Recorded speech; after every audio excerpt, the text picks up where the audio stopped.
dictadura de Uruguay, 1973-1985. La dictadura uruguaya abarca un periodo amplio de 12 años, comenzando desde el 27 de junio hasta el 1 de septiembre. Se considera esta etapa, según el docente Álvaro Rico Fernández, como el último acto de un largo proceso de consolidación de un gobierno de crisis o bajo decreto, que apoyaba sus prácticas autoritarias en falsos justificativos democráticos y constitucionales.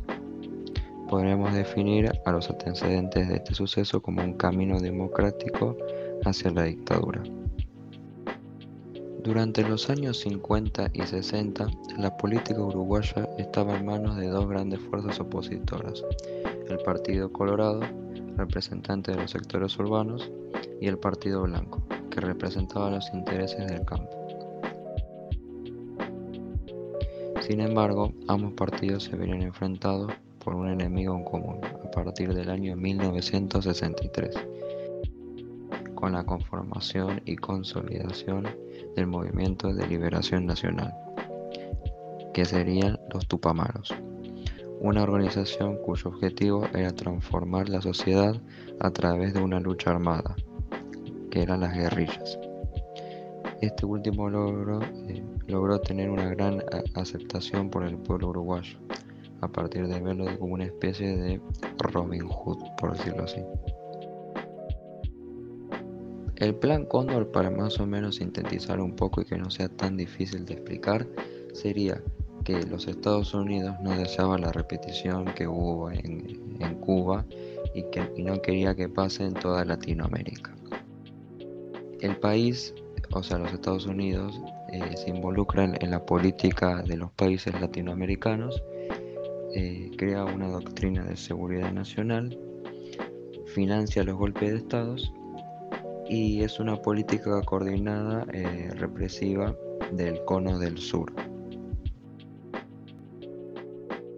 Presidencia de Jorge Pacheco Areco, 1967-1972. Durante su mandato desarrolló una política de austeridad económica y reprimió las agitaciones sociales y las guerrillas de los Tupamaros. Por razones meramente ideológicas, sus retractores lo acusaron de autoritario y de haber puesto al país en la pendiente de la violencia y de ser un antecedente del golpe de Estado. Debido a las libertades que les otorgaban los militares, sus acciones dejaban en evidencia la incapacidad de los partidos tradicionales para encontrar soluciones legalmente viables, algo que se evidencia con el secuestro de Dan Matrione por parte de los Tupamaros, los cuales buscaban intercambiarlo por 150 militantes presos.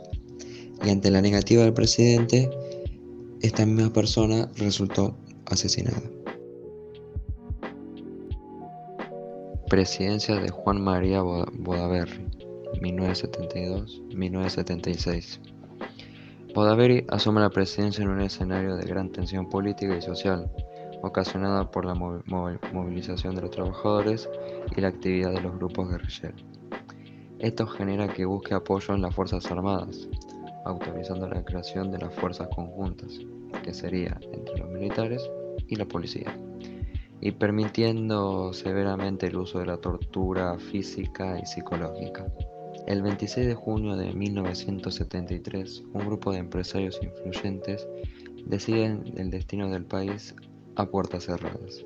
Al día siguiente, Bordaberry toma las medidas prontas de seguridad previo al golpe y toma la decisión de disolver las cámaras, hecho que considera como el inicio de la dictadura, haciéndose un autogolpe y proclamándose como el nuevo presidente de facto y el primer dictador de Uruguay.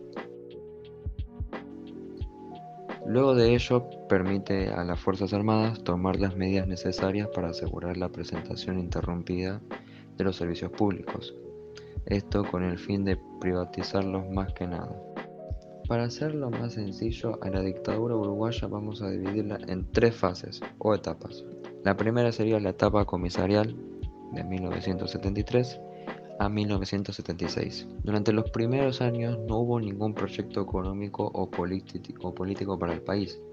El objetivo principal consistió en dotar a la nación de estabilidad social y en la eliminación de los grupos tupamaros. La represión fue el momento fundamental, con violaciones de los derechos humanos, como torturas y ejecuciones sobre la población civil. La segunda etapa sería la etapa fundacional, de 1976 a 1980. En este periodo se intenta proyectar a Montevideo como una ciudad financiera internacional. Sin embargo, los acontecimientos más importantes sucedieron en la política interna del país. La tensión entre el presidente de la República y los militares terminó en la destitución de Bodavelli y lo sustituye de Micheli, que apenas estuvo tiempo en el cargo, que fue sustituido y asumió como nuevo presidente Aparicio Méndez. Por otro lado, Gregorio Álvarez, que había sido uno de los hombres más importantes del ejército, llegó a la jefatura de las Fuerzas Armadas con la intención de legitimar el golpe de Estado mediante una constitución, que sería frenada por el pueblo. Etapa de transición, 1980 a 1985.